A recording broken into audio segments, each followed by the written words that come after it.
এখন পর্যন্ত আমি বাটন মোবাইল ব্যবহার করি। কই আমি তো খুব একটা পিছিয়ে পড়িনি। আমি আল্লাহ পাক তো অনেক জিনিস দিয়েছে। অনেক মানে কি আমার তো এখন ভয় হয় আল্লাহ পাক সবকিছুই কি আমাকে দিয়ে দিচ্ছেন কিনা। রিয়ালি আমি সেজন্যে একটু পেছনে থাকতে চাই। আমি অত সামনে আসতে চাই না যে অতিরিক্ত হয়ে যাচ্ছে আমার কাছে। তারপরেও আমি পরে ভাবলাম সঠিকভাবে করে সে সাকসেসফুল হবেই।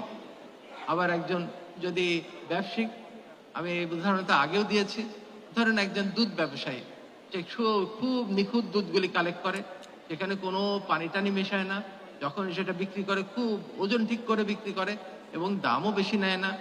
সেই রকম দুধওয়ালার দুধ কিন্তু সকালেই শেষ হয়ে যায়। দেখবেন যে তার যত দুধই থাকুক ওই দোকানে একটু দেরি হলেই দেখা যায় যে আর পাওয়া যায় না, কারণ তার ব্যবসা বাড়তেই থাকে। হ্যাঁ, তার সুনাম বাড়তেই থাকে। এই রকম আর কি ব্যবসাতেও আপনার সফলতা আসবে। পবিত্রতা যদি আপনার পারিবারিক জীবনে ধরেন, স্বামী স্ত্রীর ভিতরে যে পবিত্রতা থাকা উচিত, এই পবিত্রতা যদি ঠিক মতো থাকে, যত মানমালিন্যই থাকুক না কেন, যত তোমরা ডাক্তারি জীবনে, পড়াশোনার জীবনে ভালো করতে পারবা। যখন তোমরা সেটা ব্যবহারিক জীবনে যাবা, ব্যবহারিক জীবনেও যদি পবিত্র থাকো, মনে হয় সেটা সফলতা আসবেই। এটা মানে এটার কোনো অপেক্ষা রাখে না যে আসবে না, কারণ এটা কোরআনের আয়াত যে পবিত্র থাকবে।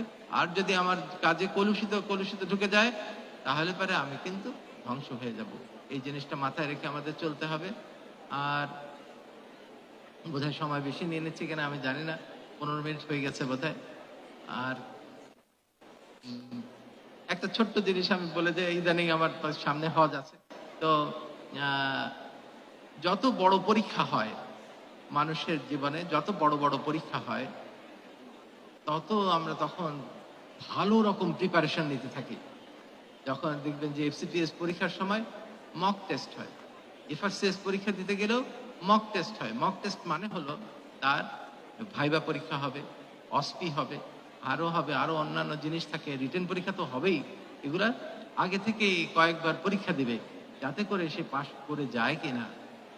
ইসলামে কিন্তু অনেক জিনিস কপিয়া মানে একই রকম আছে।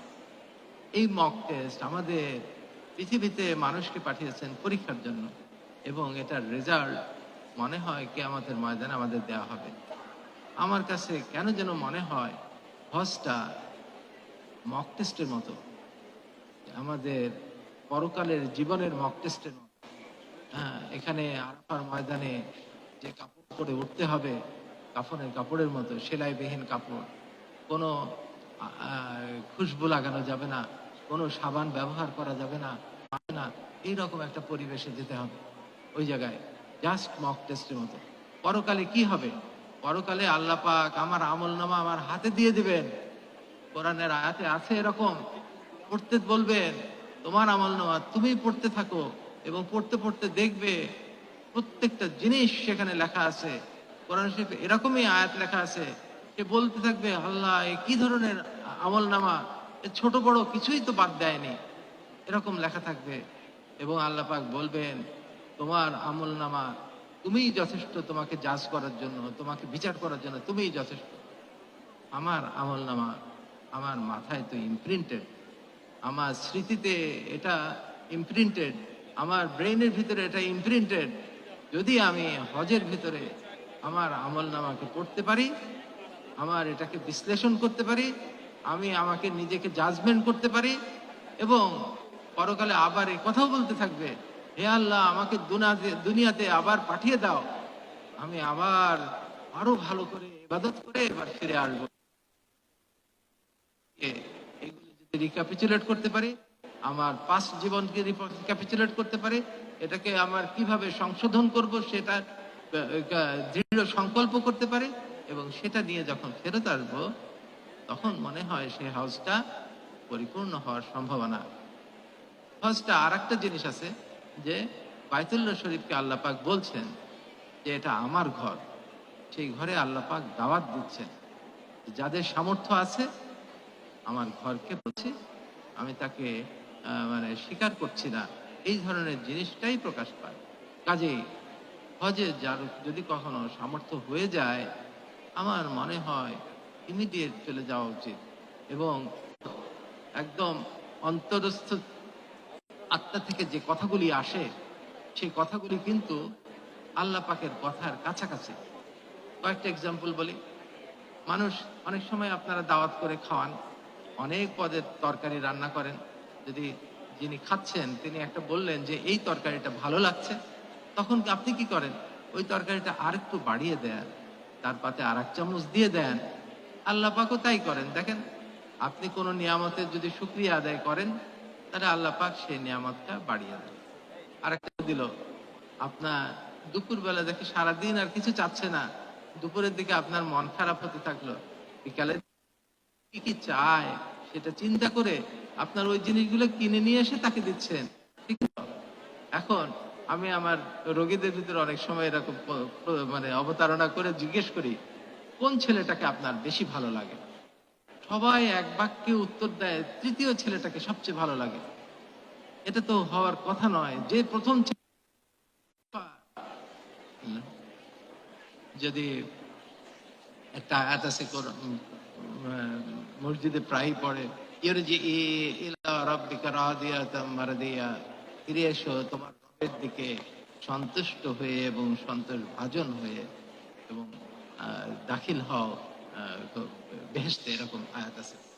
মনে হয় যত ইবাদত আছে, সবচেয়ে প্রিয় ইবাদত হলো ইস্তেগফার। দ্বিতীয় ইবাদত আমার কাছে মনে হতো যে আল্লাহ পাকের কাছে এত চাইবো, এত চাওয়া কি ঠিক হবে? এরকম মনে হয়। বেশি বেশি চাওয়াতে, বেশি বেশি চাওয়াতে আল্লাহ পাক অখুশি হন না। যেরকম দ্বিতীয় ছেলেটা একদিন চাওয়া বন্ধ করে দিয়েছে, আপনার মন খারাপ করছে, আল্লাহ পাক চাওয়াটাকে পছন্দ করেন। দ্বিতীয় স্তরের হচ্ছে আমরা যে নর্মাল ইবাদত করি সেই রকম। আল্লাহ পাক মানুষে আমরা কি চাই? আমরা আমাদের ছেলে মেয়েদের সম্পর্কে কি চাই? ছেলেমেয়েরা খুব পবিত্র হবে, খুব ভালো হবে, কোনো অনিয়ম করবে না, কোনো অশ্লীলতা করবে না, কোনো চুরি বাটপারি করবে না, এরকম চাই। যদিও আমি নিজে অশ্লীলতা করি, যদিও আমি নিজে ঘুষ খাই, যদিও, কিন্তু আমার ছেলে ঘুষখোর হোক সেটা কিন্তু চাইবো না, তাই না? আল্লাহ পাক তার সৃষ্টিকে পবিত্র রাখতে চান। এই জন্যই রোজা মানুষকে দিয়েছেন। দেখেন, রোজা খুবই কষ্টকর। কোনো বাবা মা কি পারবে তার ছেলেকে বলতে যে আগামী 1 মাস সকাল থেকে সন্ধ্যা পর্যন্ত না খেয়ে থাকবে? আমার মনে হয় কোনো বাবা মা তার ছেলে মেয়েদের উপরে এই ধরনের একটা নির্দেশ জারি করতে পারবে না। কিন্তু আল্লাহ পাক মানুষের উপরে এই নির্দেশ জারি করলেন কেন? তাকে কষ্ট দেওয়ার জন্য? আমার মনে হয় না। কোরআন শরীফে এক জায়গায় আছে, রোজা মানুষের রিপুকে দমন করতে সহজ হয়, সহায়ক হয়, পবিত্র করতে সহায়ক হয়। সেই কারণে রোজার মূল উদ্দেশ্য হলো পবিত্রতা অর্জন। পবিত্রতা অর্জনের জন্য এই কষ্টটা আল্লাহ পাক রেখে দিয়েছেন। আজকে এটুকু বলে সবাই বাকি জীবন পবিত্র থাকার চেষ্টা করবেন, এবং পবিত্রতার সাথেই এবং পবিত্রতার সাথেই আমাদের চিকিৎসা সেবাটা যাতে মানুষের কাছে দিতে পারি, এই প্রতিজ্ঞা করে আমরা এখান থেকে যাব।